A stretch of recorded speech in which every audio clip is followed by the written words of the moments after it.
Hello நண்பா! இன்னைக்கு நம்ம பார்க்க போறது டியூடு படத்தோட கதைய தான். இந்த படத்தோட ஒன்லைன் சொல்ல முடியாது. ஏன்னா, ஏகப்பட்ட ட்விஸ்ட் இதுல உள்ளுக்குள்ள வச்சிருந்தாய்ங்க. அதனால டைரக்ட்டா நம்ம கதைக்குள்ள போயிரலாம். இப்ப தான் நம்ம சேனலுக்கு முதல் முறையா வந்திருக்கீங்கன்னா, மறக்காம நம்ம சேனலுக்கு சப்ஸ்கிரைப் பண்ணி, நம்ம வீடியோக்கு ஒரு லைக்கும் போட்டுருங்க. படத்தோட ஸ்டார்ட்டிங்லயே நம்ம ஹீரோ பார்த்தீங்கன்னா, ஒரு கல்யாணத்துக்கு போறாரு. அது அவர் எக்ஸோட கல்யாணம் தான். அங்க போய் கல்யாண மாப்பிள்ளைட்ட, நான் பொண்ணுட்ட தனியா 2 நிமிஷம் பேசணும்னு கூட்டிட்டு வந்துட்டு, "நீ இவன கல்யாணம் பண்ணிக்க, எவன வேணாலும் கல்யாணம் பண்ணிக்கோ. ஆனா என்னை ஏன் ரிஜெக்ட் பண்ணேன்னு சொல்லிட்டு ஒரு காரணத்த சொல்லுனா, "டேய்! இத கேட்கிற நேரமா இது? மரியாதையா இங்கேருந்து கிளம்பி போன்னு" சொல்லிட்டு அவங்க கோவமா போனா, நில்றீன்னு சொல்லிக்கிட்டே இருக்கேன்னு சொல்லி டக்குனு அவங்கள புடிச்சு இழுக்கிறப்ப, கழுத்துல கட்டியிருந்த தாலியை இவர் கையோட எடுத்துட்டாரு. அவ்வளவுதான். கல்யாண மண்டபமே மிரண்டு போயிருச்சு. இவர வெரட்டி வெரட்டி அடி அடி அடின்னு அடி வெளுத்து எடுத்து, அங்கேயே போலீஸ்ட்ட கொண்டு போய் புடிச்சு விட்டுறாய்ங்க. போலீஸ் ஸ்டேஷன்ல சட்டைய கிழிச்சு இவர உட்கார வச்சிருந்தோம்னா, அவர ஜாமீன்ல எடுக்கிறதுக்காக அவரோட மாமா பொண்ணு ஹீரோயின் குரல் வராங்க. "யாரும்மா நீன்னு?" சொல்லி கேட்டா, "சார் அவரோட மாமா பொண்ணுனா, அந்த பையனோட அப்பாவ வர சொல்லணும்னா." "இல்ல சார், அவனுக்கு அப்பா கிடையாதுன்னு" சொன்னா. "சரி, அப்ப உங்க அப்பாவையாவது வர சொல்லணும்னா." "இல்ல சார், அவர் கொஞ்சம் வேலையா இருக்காருன்னா." "ஏம்மா, உங்க அப்பா என்ன கலெக்டரா? வேலையா இருக்காருன்னு சொல்லி ஏன்ட்டயே சொல்றேன்னு" சொல்லி கேட்டா, "இல்ல சார், பால்துறை அமைச்சர்." அப்படின்னு சொன்ன உடனே, "என்னது மினிஸ்டரா? டேய் உடனே அந்த தம்பிய கூட்டிட்டு வாடா, உடனே அனுப்பி விட்றான்னு" சொல்லிட்டு வேகமா அங்க இருந்து கார்ல அனுப்பி விட்றாய்ங்க. நம்ம குரல் கேட்குறாங்க, "ஏன்டா இப்படி தேவையில்லாத வேலையெல்லாம் பார்க்குறேன்னா?" "அவள நான் தாலியா இருக்கணும்னுலாம் போல. ஏன் ரிஜெக்ட் பண்ணான்னு சொல்லி கேட்கறதுக்கு தான் போனேன். அது அப்படி தெரியாம சம்பவம் ஆயிருச்சுன்னா." நேரா அவங்களோட வீட்டுக்கு வந்தா, அந்த பால்துறை அமைச்சர் வேற யாரும் கிடையாது, நம்ம சரத்குமார் தான். அவர் அங்க பேட்டி எடுத்துட்டு இருக்கப்ப, அவரோட ஃபிளாஷ்பேக் என்னன்னு சொல்லி சொல்றாரு. அவர் சின்ன வயசுலேருந்து ஊர் ஊரா பால் வியாபாரம் செஞ்சுட்டு இருந்தவரு, இப்ப பால்துறை அமைச்சராவே ஆயிட்டாரு. அங்கனக்குள்ள ஒரு மண்டபம் இருக்கே, இது என்ன சார்ன்னு சொல்லி கேட்டா, அது வந்து இவரோட தங்கச்சிக்கான நினைவு மண்டபம். என் தங்கச்சி குறளரசி கிணத்துல தவறி விழுந்து இறந்து போயிட்டா. அவளோட ஞாபகமா தான் நான் இந்த நினைவு மண்டபத்தை கட்டியிருக்கேன். அதோட இல்லாம என்னோட பொண்ணுக்குமே என் தங்கச்சி பேரை குறளரசின்னு தான் வச்சிருக்கேன் அப்படின்னு சொல்லி பேசிட்டு இருக்கும்போதே, அங்க இவரோட பொண்ணும் நம்ம ஹீரோவும் வந்துடுறாங்க. நம்ம பிரதீப் சட்டை இல்லாம வர்றத பார்த்தோன்னே, "மாப்பிள்ளை என்ன சட்டை இல்லாம வரீங்கன்னு?" சொல்லிட்டு நம்ம மினிஸ்டர் வேகமா அவரோட சட்டையவே கழட்டி நம்ம பிரதீப்புக்கு போட்டு விடுறாரு. அந்த அளவுக்கு மாப்பிள மேல அவ்வளவு பாசம். அது மட்டும் இல்லாம, அவருக்கு ஒரு பிளாங்க் செக்க குடுத்து, "மாப்பிள இத வச்சு ஏதாவது தொழில் செஞ்சு பெரிய ஆளா வந்தீங்கன்னா எனக்கும் சந்தோஷம் தானேண்ணா. இப்ப நான் செஞ்சுட்டு இருக்க வேலையே எனக்கு ரொம்ப புடிச்சுதான் மாமா இருக்கு. இந்தாங்க இத நீங்களே வச்சுக்கங்கண்ணா. எப்பா இந்தா, நானு தூத்துக்குடியிலேருந்து மெக்ரூன் வாங்கிட்டு வந்தேன். இது என் தங்கச்சிக்கு பிடிக்கும். ஆனா நான் வாங்கிட்டு வந்தேன்னு சொல்லி சொல்லி குடுத்துறாத. உன்னைய கொண்டே விடுவா" அப்படின்னு சொல்லிட்டு மெக்ரூன் பாக்கெட்ட குடுத்து விடுறாரு. வீட்டுக்கு போய் அத அவங்க அம்மாட்ட குடுத்தோம்னா, "என்னைக்குமே நீ இது எனக்கு பிடிக்கும்னு வாங்கிட்டு வந்தது இல்லையே" அப்படின்னு சொல்லி யோசிச்சவங்க, "அவன் வாங்கி குடுத்தானா?" அப்படின்னு சொல்லி தூக்கி மூஞ்சிலேயே விட்டு எறிஞ்சிடுறாங்க. "ஏம்மா மாமா மேல சின்ன வயசுலேருந்து இவ்வளோ கோவமா இருக்கேன்னு" கேட்டா, "அது உனக்கு தேவையில்ல. நீ பிபி ஊதுற வேலைய மட்டும் பாரு. எனக்கு நீ அட்வைஸ் பண்ணாதன்னு" சொல்லி விரட்டி விடுறாங்க. நம்ம குரலும் பிரதீப்பும் பார்த்தீங்கன்னா, சின்ன வயசுலேருந்தே ஒண்ணாவே வளர்ந்ததுனால, அவ்வளோ க்ளோஸா, அவ்வளோ பாசமா 2 பேருமே இருப்பாங்க. இவங்க 2 பேரும் சேர்ந்து தான் இப்ப நம்மளுக்கு அந்த சர்ப்ரைஸ் ஈவென்ட் பண்ற பிசினஸும் பண்ணிட்டு இருக்காங்க. அதாவது பிராங்க்கா சர்ப்ரைஸ் பண்ணுவாங்க இல்லையா? அந்த பிசினஸ். அன்னைக்கு பார்த்தீங்கன்னா, ட்ரெயின்ல ஒருத்தருக்கு இதே மாரி சர்ப்ரைஸ் நம்மளுக்கு ஈவென்ட்ன்னு சொல்லிட்டு எல்லா செட்டப்பும் இவர் பயங்கரமா ரெடி பண்ணி, "டேய் கரெக்ட்டா லைட் ஆஃப் பண்ணி ஆன் பண்ணுங்கடான்னு" சொல்லி சொல்லிட்டு இருந்தா, கரெக்ட்டா லைட் ஆஃப் பண்ணிட்டு ஆன் பண்றப்ப வேற வேற லைட் ஆன் பண்ணா, "டேய் எதடா ஆன் பண்றீங்கன்னு" சொல்லிட்டு கரெக்ட்டா திரும்பி பார்க்கும்போது தான், நம்ம பிரதீப் அப்படியே மிரண்டு போயிறாரு. ட்ரெயின் ஃபுல்லாவே நம்மளுக்கு அவரும் குரலும் சின்ன வயசுலேருந்து சேர்ந்து எடுத்த ஃபோட்டோவா அவ்வளோ அழகா டெக்கரேஷன் பண்ணி தொங்க விட்டுருக்காங்க. இவருக்கு அப்படியே ஒரு மாரி கண்ணு கலங்கிடுறாரு. நம்ம குரல் பார்த்தீங்கன்னா, லவ் ப்ரொபோஸ் பண்றாங்க. "டேய் சின்ன வயசுலேருந்து எனக்கு உன்னைய ரொம்ப பிடிக்கும். ஆனா நீ தான் ஸ்கூல்ல ஒரு லவ்வு, காலேஜ்ல ஒரு லவ்வுன்னு சொல்லிட்டு மாறிக்கிட்டே இருந்த. இப்ப தான்டா எனக்கே சான்ஸ் கிடைச்சிருக்கு. ப்ளீஸ்டா என் லவ்வ நீ ஏத்துக்குவியா?" அப்படின்னு சொன்னோனே, இவர் ஒரு செகண்ட் யோசிச்சவரு, டக்குன்னு ஒரு மாரி ஆகிட்டு, சரின்னு சொல்லிட்டு அவரு அந்த ரிங்க மாட்டிக்கிறாரு. பைக்ல போகும்போது நம்ம குரல் அவ்ளோ சந்தோஷமா பேசிட்டே வராங்க. "டேய் இதுவரைக்கும் இத்தன வருஷமா நான் உன் கூட பைக்ல போயிருக்கேன். ஆனா இன்னைக்கு என்னமோ எனக்கே அவ்ளோ சந்தோஷமா வெக்க வெக்கமா வருதுடான்னு" சொல்லி சிரிச்சுட்டே பேசினா, குரல் "உன்ட்ட கொஞ்சம் பேசணும்னு" சொல்லி நிப்பாட்டினவரு, "இல்ல குரல், சின்ன வயசுலேருந்தே நான் உன் கூட பேசினதுனாலயோ, பழகுனதுனாலயோ தெரியல. உன் மேல எனக்கு ஃப்ரெண்ட்ஷிப் ஃபீலிங் இருக்கே தவிர, லவ், கல்யாணங்கிற ஃபீலிங்கே இல்ல. உனக்கும் எனக்கும் 0 ஃபீலிங்னா, டேய் என்னைய பிராங்க் பண்ணாதடா, சும்மா என்னைய கிண்டல் அடிக்காத, செய்யாதன்னா, சத்தியமா இல்லடி, என்னைய புரிஞ்சுக்கோ. உண்மையிலே பிராங்க் பண்ணல. சத்தியமா தான் சொல்றேன்னா, அப்புறம் எதுக்குடா ரிங்க வாங்குனேன்னா, அவ்வளவு தூரம் எல்லாரும் இருக்கும்போது உன்னைய நான் வேணான்னு சொல்லி ரிஜெக்ட் பண்ணா உனக்கு எவ்வளவு அசிங்கமா இருக்கும். அதனால தான் வாங்குனேன். ஆனா நீ புரிஞ்சுக்குவேன்னு சொல்லி நம்புறேன்னு" சொல்லிட்டு, அந்த ரிங்க அவர்ட்டயே திருப்பி குடுத்துடுறாங்க. வீட்ல கொண்டு வந்து இறக்கி விட்டா குரல், "ப்ளீஸ் டி ஹர்ட் ஆகாத" அப்படின்னு சொன்னா, "உன்னைய மாரிலாம் என்னால இருக்க முடியாதுப்பா. எனக்கு வலிக்க தான் செய்யுது. உன்னைய மாரி கேஷுவலா என்னால இருக்க முடியாது. இனிமே நானு ஆஃபீஸ் பக்கமும் வரமாட்டேன். எங்கேயாவது நான் வெளிநாட்டுக்கு போயிடுறேன். உன் முகத்த பார்த்துட்டு என்னால இருக்க முடியாதுன்னு" சொல்லி அழுதுகிட்டே அவங்க அங்கருந்து வெளிநாட்டுக்கு கிளம்பி போயிடுறாங்க. நம்ம குரல் இல்லாதப்ப தான் பார்த்தீங்கன்னா, இவருக்கு கொஞ்சம் கொஞ்சமா அவங்க மேல ஒரு ஃபீலிங் வருது. நம்ம ஹீரோவோட ஃப்ரெண்டு சொல்றாரு, "டேய் மச்சான், எனக்கு தெரிஞ்சு நீ குரல லவ் பண்றேன்னு நெனைக்கிறேன். ஆனா அத வெளிய சொல்லாம உன்னைய நீயே ஏமாத்திட்டு இருக்கேன்னா." "அப்படிலாம் கிடையாதுடா, கிடையாதுடான்னு" சொல்லி சொன்னவரு 6 மாசம் இப்படியே ஓடிருச்சு. எதிர்பாராம பார்த்தீங்கன்னா 2 பேரும் பைக்ல போயிட்டு இருக்கும்போது இவங்களுக்கு பயங்கரமா ஆக்சிடென்ட் ஆகுது. அடிச்சு இவர் மயங்கி விழுந்து கிடந்தா இவர் ஃப்ரெண்ட் வந்து டேய் மச்சான் என்னடா ஆச்சு என்னடா ஆச்சுன்னு சொல்லி எழுப்பும்போது தான் பார்த்தீங்கன்னா, இவர் அப்படியே நம்மளுக்கு குரலோட இருந்த எல்லா நினைவுகளும் வந்துட்டு போனா டக்குன்னு எந்திரிச்சவரு, மச்சான் நான் குரல லவ் பண்றேன்னு சொல்லி நினைக்கிறேன்டா.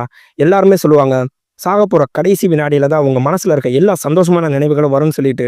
ஆனா எனக்கு முழுக்க முழுக்க குரலோட இருந்த விஷயம் மட்டும் தான்டா ஞாபகத்துக்கு வந்துச்சு. நான் குரல லவ் பண்றேன்டா அப்படின்னு சொன்ன உடனே, டேய் அதத்தான்டா நாங்களும் சொல்லிட்டு இருக்கோம். உனக்கு குரல் தான்டா பெஸ்ட் சாய்ஸ். அவள மிஸ் பண்ணிறாதடா லைஃப்லன்னு சொல்லிட்டு, நேரா இவரு சரத்குமார பார்க்க போறாரு. நம்ம சரத்குமார் பார்த்தீங்கன்னா, என் பொண்ண ரிஜெக்ட் பண்ணவனுக்குலாம் இந்த வீட்ல இடம் இல்ல அப்படின்னு சொன்னா, பொண்ண ஓகே பண்ணி கல்யாணம் பண்ண வந்தவனுக்கு அப்ப இந்த வீட்ல இடம் இல்லையான்னு சொல்லி திரும்பி போனா, மாப்பிள என்னையா சொல்றேன்னா, ஆமா மாமா நான் குரல விரும்புறேன் மாமா. உடனே கல்யாணத்துக்கு ஏற்பாடு பண்ணுங்கன்னு சொன்னா, யோவ் நீயே ஃபோன் பண்ணி குரல்ட்ட பேசுறியா? அவ இததான்யா எதிர்பார்த்துட்டு இருக்கானா? இல்ல மாமா, இப்போதைக்கு நான் குரல்ட்ட பேசுறதா இல்ல. ஏன்னா அவள நான் ரொம்ப சங்கடப்படுத்தியிருக்கேன். அவள நேர்ல பார்த்து நான் சாரி கேட்டதுக்கு அப்புறம் தான் மாமா அவள்ட்ட நான் பேசவே முடியும். நீங்களே குரல்ட்ட பேசி கல்யாணத்துக்கான எல்லா வேலையும் பார்த்துருங்க அப்படின்னு சொன்னா, மாப்பிள்ளை எங்க எல்லாருக்கும் சந்தோஷம் தான்.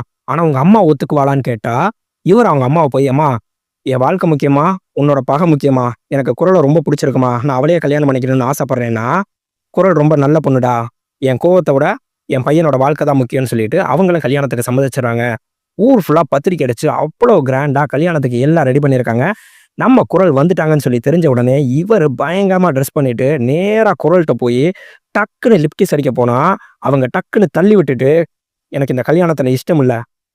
குரல் சாரிடி அன்னைக்கு நான் பண்ணதுக்கு பதிலுக்கு பழி வாங்குறதுக்காக என்னை பிராங்க் பண்றியான்னு கேட்டா, இல்ல நான் உண்மையை தான் சொல்றேன்னு சொல்லிட்டு இருக்கும்போது அவர் பார்க்கறாரு ஃபேன்ல தூக்கு கயிறு மாட்டியிருக்கு. உண்மையை சொல்லு. யார் அந்த பையன்னு சொல்லி கேட்டா, அவன் பேர பாரு. காலேஜ்ல படிச்ச பையன். எதிர்பாராம நான் அவன சந்திச்சேன். அவன் கூட பேசி பழகுனதுல அவன் எனக்கு லவ் ப்ரப்போஸ் பண்ணான். ஆனா நான் அவனுக்கு ஓகேன்னு சொல்றதுக்குள்ள, இங்க கல்யாணத்துக்கு ஓகேன்னு சொல்லிட்டு அப்பா ஃபோன் அடிச்சதுனால, என்னால என்ன முடிவு எடுக்கிறதுன்னே தெரியாம இங்க கிளம்பி வந்துட்டேன்டா. நான் என்ன பண்றதுன்னே புரியலன்னா, உனக்கு என்னதான் பிரச்சனைன்னு கேட்டா, நான் 2 பேர்ல யார லவ் பண்றேங்கிறதே எனக்கு தெரியலடான்னு சொல்லி சொன்ன உடனே நம்ம பிரதீப் கேட்கிறாரு, ஒருவேளை நான் செத்துட்டா நீ என்ன பண்ணுவேன்னா, டக்குன்னு இவங்க வாயை பொத்திட்டு, ப்ளீஸ்டா இப்படி சொல்லாதடான்னு சொல்லி சொன்னா, அவன் பேர் என்ன? பாரி. அப்ப அவன் செத்துட்டான் அப்படின்னு சொன்ன செகண்டுக்கு சப்புன்னு அரைஞ்சு போடுறாங்க. Case closed. நீ அவனை தான் லவ் பண்ற. ஆனா மைண்ட்ல தான் ஒரு சின்ன கன்ஃபியூஷனு. பரவாயில்ல. அவன ஃபோன போட்டு வர சொல்லு. இல்லடா இந்த கல்யாணம் நின்னுச்சுன்னா நெறைய பேர் ஹர்ட் ஆவாங்கண்ணா. யார பத்தி நீ கவலைப்படாத. உனக்கு உன் சந்தோஷம் தான் முக்கியம்ண்ணா. யார் ஹர்ட் ஆனாலும் எனக்கு கவலை இல்லடா. ஆனா நீ ஹர்ட் ஆகக்கூடாதுண்ணா. நான் ஏன் ஹர்ட் ஆகுறேன்? நான் தான் உன்னைய லவ்வே பண்ணலையே அப்படின்றாரு டக்குன்னு. இல்லடா அப்பா சொன்னாருண்ணா. ஏய் உங்க அப்பே சரியான அண்ட புழுகண்டி. வீட்ல வந்து என்னைய பாடா படுத்தி நீ தான் என் மகள கல்யாணம் பண்ணிக்கணும்னு சொல்லி சொன்னாரு. அதனால சரின்னு சொல்லி நான் ஒத்துக்கிட்டேன். அன்னைக்கு சொன்னது தான் இன்னைக்கும். உனக்கும் எனக்கும் 0 ஃபீலிங் தான் அப்படின்னு சொன்னவரு, ஒரு நிமிஷம் ரெஸ்ட் ரூம் போயிட்டு வரேன்னு சொல்லிட்டு, ரெஸ்ட் ரூம்ல உட்காந்து அப்படியே கதறி கதறி லவ் ஃபுல்லா நெனச்சு அழுகுறாரு. உண்மையிலேயே நம்மளுக்கே அப்படியே கண்ணு கலங்குது. சரி இத போய் உங்க அப்பாட்ட சொல்லுனா, டேய் தனியா போக பயமா இருக்குன்னா, ஒண்ணும் பிரச்சனை இல்ல. இந்தா வீடியோ கால் ஆன் பண்ணிட்டு நான் கூடவே இருக்கதா நெனச்சுட்டு போய் உங்க அப்பாட்ட பேசுனா, நம்ம சரத்குமார் பார்த்தீங்கன்னா, தங்கச்சியோட நினைவு மண்டபத்துல சாமி கும்பிட்டுட்டு இருக்காரு ஃபோட்டோவ வச்சு. கரெக்ட்டா இவங்க போயிட்டு, அப்பா உங்கள்ட்ட ஒரு முக்கியமான விஷயம் பேசணும்னு சொல்லிட்டு, அப்பா நான் ஒருத்தன லவ் பண்றேன். அவன தான்ப்பா கல்யாணம் பண்ணிக்கணும்னு ஆசைப்படுறேன். எனக்கு இந்த கல்யாணத்துல இஷ்டம் இல்லைன்னா, ரொம்ப அமைதியா யோசிச்சவரு, சரிம்மா பரவால்ல. அந்த பையனையே வர சொல்லு. அந்த பையனோட சொந்த பந்தம்லாம் எப்படி அப்படின்னு கேட்டா, இல்லப்பா அவனுக்கு யாருமே இல்ல. அனாதைனா. விடுமா கல்யாணத்துக்கு அப்புறம் நம்ம சொந்த பந்தம் எல்லாம் அவன் சொந்த பந்தம் ஆயிரும்ல. காசு, பணம், சொத்து இல்லப்பா இனிமே தான்ப்பா அவன் சம்பாதிக்கணும்னா, விடுமா கல்யாணம் ஆனதுக்கப்புறம் நம்ம சொத்து எல்லாத்தையுமே அவன் தானே பார்க்க போறான். அதுவும் ஒண்ணும் பிரச்சனை இல்லம்மான்னு சொன்னா, இவங்க அப்படியே சந்தோஷமாயிடுறாங்க. ஆமா அந்த பையனோட கேஸ்ட் என்னம்மா அப்படின்னு கேட்டா, இல்லப்பா நம்ம கேஸ்ட் இல்லைன்னு சொன்னா, இல்லம்மா அப்ப வந்து இந்த ஆப்ஷனை நான் ரிஜெக்ட் பண்றேன். நம்ம கேஸ்ட் அவன் கேஸ்ட் ஆகாதுலம்மா. அதனால இந்த கல்யாணத்துல எனக்கு விருப்பம் இல்ல. நீ நம்ம மாப்பிள்ளைய தாம்மா கல்யாணம் பண்ணணும்னு சொன்னா, அப்பா நீங்க டெய்லிக்கும் கும்பிடுற நம்ம அத்தை மேல சத்தியமா நான் சொல்றேன். நீங்க இந்த கல்யாணத்துக்கு ஒத்துக்கலைன்னா, நாளைக்கு எல்லாரும் முன்னாடியும் இந்த விஷயத்த நான் சொல்லிருவேன்னு சொன்னா, கொய்யால மிரட்டி விட்டாங்க. வச்சாம்பாரு ட்விஸ்ட்ன்னு சொல்லிட்டு நம்ம சரத்குமார் சொல்றாரு, ஏம்மா உங்க அத்தை தவறி விழுந்து கிணத்துல செத்து போயிட்டான்னு சொல்லி நினைக்கிறியா? அவளை கொன்னு கிணத்துல தூக்கி போட்டதே நான் தான். உன்னைய மாதிரியே வேற சாதிக்கார பையல ஒருத்தனை லவ் பண்ணிட்டு வந்து அவனை தான் கல்யாணம் பண்ணிக்குவேன்னு நின்னா. நான் சொன்னேன், ஒத்துக்கல. அதனால கொன்னு கிணத்துல தூக்கி போட்டுட்டேன். அப்புறம் ஏன் நினைவு மண்டபம் கட்டி டெய்லிக்கு சாமி கும்பிட்றேன்னு சொல்லி நினைக்கிறியா? ஒரு ஜோசியக்காரன் சொன்னான், அவ ஆவியா வந்து உன்னை பழி வாங்குவான்னு சொல்லிட்டு. அப்பாக்கு ஆவினா பயம்ல, அதனால தான் இதை செஞ்சுட்டு இருக்கேன். பெத்த பொண்ணையும் கொல்றதுக்கு யோசிக்கவே மாட்டேன் அப்படின்னு சொல்லிட்டு துப்பாக்கி தூக்கி நெத்தி பொட்டுல வச்சா, டக்குன்னு நம்ம பிரதீப் அங்க ஓடியாந்துட்டு, மாமா என்ன மாமா பண்ணிட்டு இருக்கீங்க? லூசா நீங்க? பிராங்க் மாமா, அங்க பாருங்க கேமரா ஆன்ல இருக்கு அப்படின்னு சொன்ன உடனே நம்ம சரத்குமார் சுதாரிச்சுட்டு, ஓ மாப்பிள நானும் பிராங்க் தான் பண்ணேன், எனக்கு தெரியாதா ஊரையே பிராங்க் பண்றீங்க, என்னைய பண்ணுவீங்க கல்யாணத்துக்குன்னு, அதுக்காக தான் நானும் இப்படி உங்களை பிராங்க் பண்ணேன்னு சொல்லிட்டு சமாளிச்சுட்டு அங்கிருந்து கிளம்பிடுறாரு. கல்யாணத்துக்கு கரெக்டா நாள் ரிசப்ஷனை கிராண்டா எல்லாரும் செலிப்ரேட் பண்ணிட்டு இருந்தா இவங்க லவர் பாரி அங்க வந்துடுறாரு. ஒன்றும் பிரச்சனை இல்லை, நான் குரலை கூப்பிட்டுட்டு கிளம்புறேன்னு சொன்னா, ஏய் அவங்க அப்பா யாருன்னு சொல்லி தெரியுமா, நீ பாட்டுக்க கூட்டிட்டு கிளம்புறேன்னு நம்ம பிரதீப் கேட்டா, கர்நாடகா மினிஸ்டர் கஜல் யாருன்னு சொல்லி தெரியுமா, உங்க ஊர்ல இவர் மலைனா அவர் அங்க இமயமலை, அவர் நம்மளுக்கு ரொம்ப தெரிஞ்சவர், அவரோட ரைட் ஹேண்ட்கிட்ட பேசிட்டு தான் வர்றேன் நான், இங்கேருந்து அங்கே போயிட்டா போதும், மீதி எல்லாத்தையும் அவங்க பார்த்துக்குவாங்கன்னு சொல்லிட்டு நேராக கீழே கிளம்பி போகிறாங்க. கீழே பார்த்தீங்கன்னா கரெக்டாக அந்த கார் வந்து நிற்கிது. யாரான்னு சொல்லி பார்த்தோம்னா இவர் சொன்ன அந்த கர்நாடகா மினிஸ்டர் கஜல் தான். இவர் தான் அந்த கர்நாடகா மினிஸ்டர். இவர் இதுக்கு கல்யாணத்துக்கு வந்திருக்காருன்னா நேராக வந்தோடனே நம்ம சரத்குமார் காலில் விழுந்துடுறாரு. இவங்க எல்லாரும் மிரண்டு போயிடுறாங்க. டேய் என்னடா அவங்க இமயமலை சரிஞ்சு நிற்கிதுன்னா, நம்ம கஜலுக்கு வாழ்க்கை கொடுத்ததே நம்ம சரத்குமார் தான். நம்ம சரத்குமார் மாப்பிள்ளையும் பொண்ணு இவங்க தான் சொல்லி இன்ட்ரோடியூஸ் பண்ணிட்டு இருக்கும்போது நம்ம பாரி சொல்றாரு, சார் என்னை தெரியலையா, நான் தான் பாரி, உங்க ரைட் ஹேண்ட் தாஸ் இருக்காரே அவர் சொல்லியிருப்பாருன்னு கேட்டா, ரைட் ஹேண்டு தாஸா, அப்படி யாரையுமே எனக்கு தெரியாதேப்பா, பாவம் இந்த பையனை என் பேரை சொல்லி யாரோ ஏமாத்திருக்காங்கன்னா நம்ம டீம் அப்படியே மிரண்டு போய் பார்க்குது. கர்நாடகாவே நம்ம கையில தான், இனிமே எதுனாலும் எனக்கு டைரக்டாவே நீ ஃபோன் பண்ணுன்னு சொல்லி சொல்லும்போது, கர்நாடகாவா அப்போ மீதியெல்லாம் அப்படின்னு சொல்லி சரத்குமார் அங்கே இருக்க எல்லாரையும் கூப்பிடுறாரு.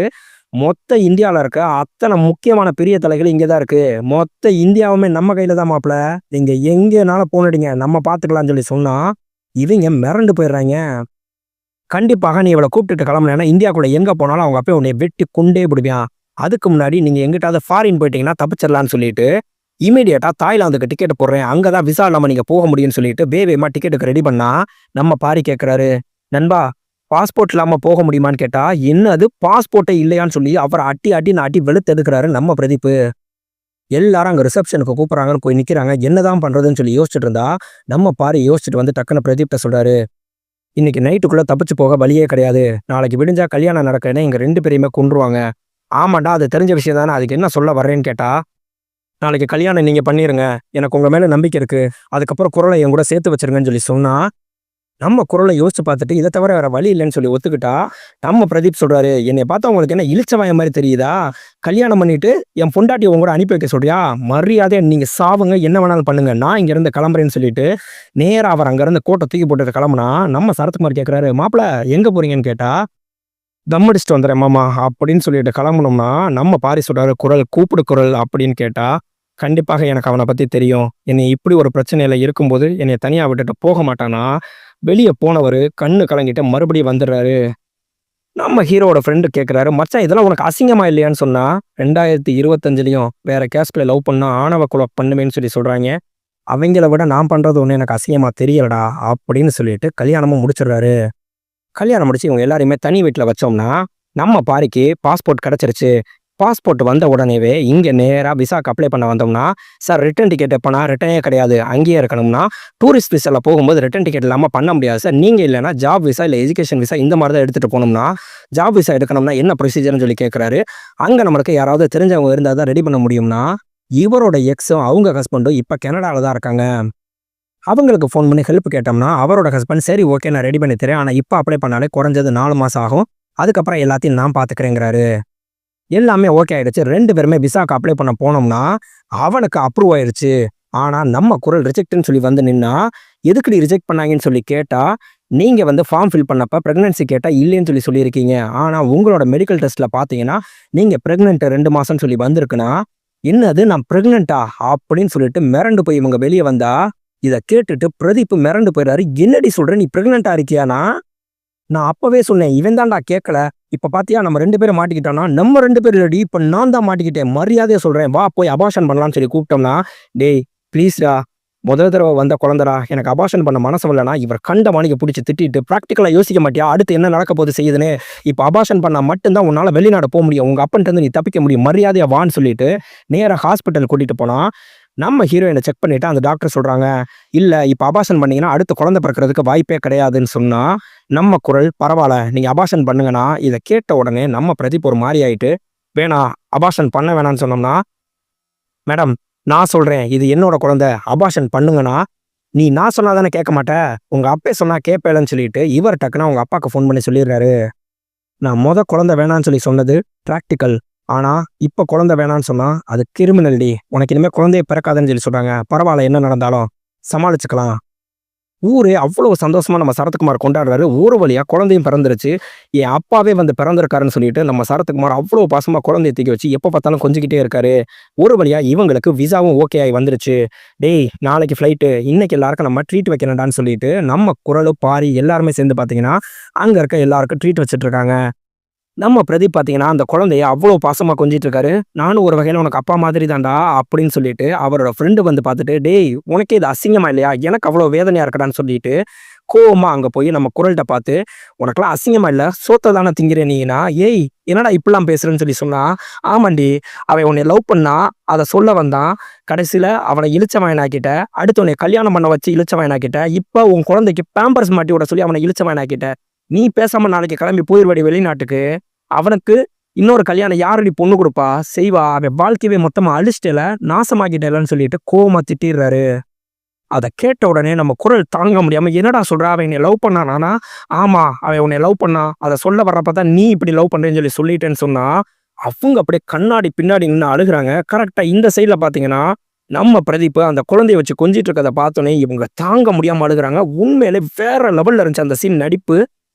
மறுநாள் பார்த்தீங்கன்னா, கிளம்பி உங்க கார்ல போயிட்டு இருக்கும்போது, "டேய், எனக்கு எல்லா உண்மையும் தெரியும். என்னை நீ லவ் பண்ணியாம்லனா, உனக்கு தெரியுங்கிறது எனக்கும் தெரியும். உன்ட்ட போட்டு உடைச்சான்ல, அவன உழுது விட்டுட்டு தான் வரேன். பேசாம நீ சைலன்ட்டா ஃபாரின் கிளம்பி போயிட்டே இருனா, அதுக்கப்புறம் உன்னை யார்றா கல்யாணம் பண்ணுவானா? அத பத்திலாம் நீ கவலைப்பட வேணாம். எல்லாத்தையும் நான் பார்த்துக்கிறேன்னு" சொல்லி சொன்னா, கோவத்துல இவங்க பாஸ்போர்ட்டையும், விசாவையும் தூக்கி எறிஞ்சிடுறாங்க. "ஏய், இப்ப என்ன தாண்டி நீ ட்ரை பண்ணிட்டு இருக்கேன்னு" கேட்டா, "உனக்கு ஒரு பொண்ணு பார்த்து நான் கல்யாணம் பண்ணி வச்சுட்டு தான் நான் இங்கேருந்து கிளம்புவேன். அதுவரைக்கும் இங்கேருந்து கிளம்ப மாட்டேன்னு" சொல்லிட்டு அந்த ட்ரிப்ப கேன்சலே பண்ணிடுறாங்க. நம்ம பிரதீப்ப டைவர்ஸ் பண்ணணும்னு சொல்லிட்டு டைவர்ஸ்க்கு அப்ளை பண்றாங்க. நீ என்னைய டைவர்ஸ் பண்ணா தான் இன்னொரு பொண்ண கல்யாணம் பண்ண முடியும்னு சொல்லிட்டு. அடுத்து பார்த்தீங்கன்னா, மேட்ரிமோனி ட்விட்டர்ன்னு சொல்லிட்டு எதுலயோ பொண்ணு பார்க்குறாங்க. எல்லா உண்மைய சொல்லணும்னா, எந்த பொண்ணுமே கல்யாணத்துக்கு ஒத்துக்கவே மாட்டேங்குது.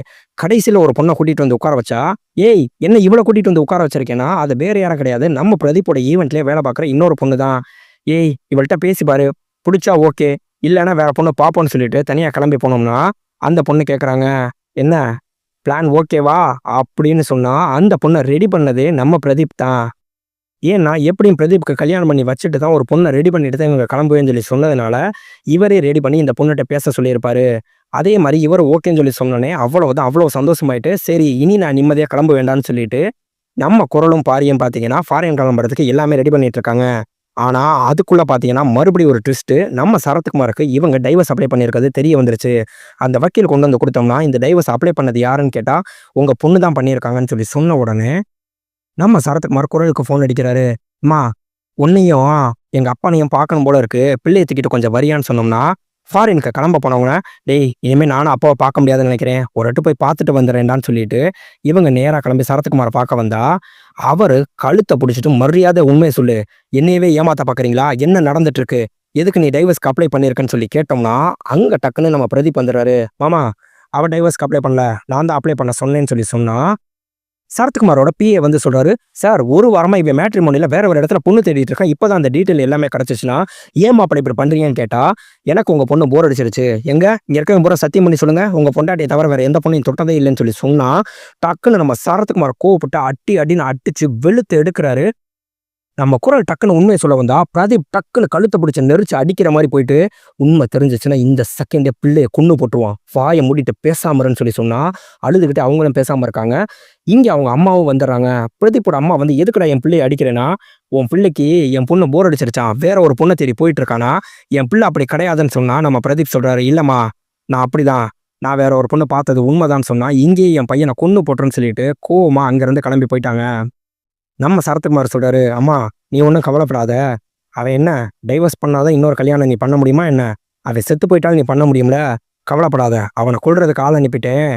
நான் உனக்கு நம்ம ஜாதியிலே வேற ஒரு நல்ல பையனா பார்த்து கல்யாணம் பண்ணி வைக்கிறேன்னா." அங்க நம்ம பிரதீப்ப போட்டு தள்ளுறதுக்கு மொத்தமா ஒரு பெரிய டீமே இறங்கிருச்சு.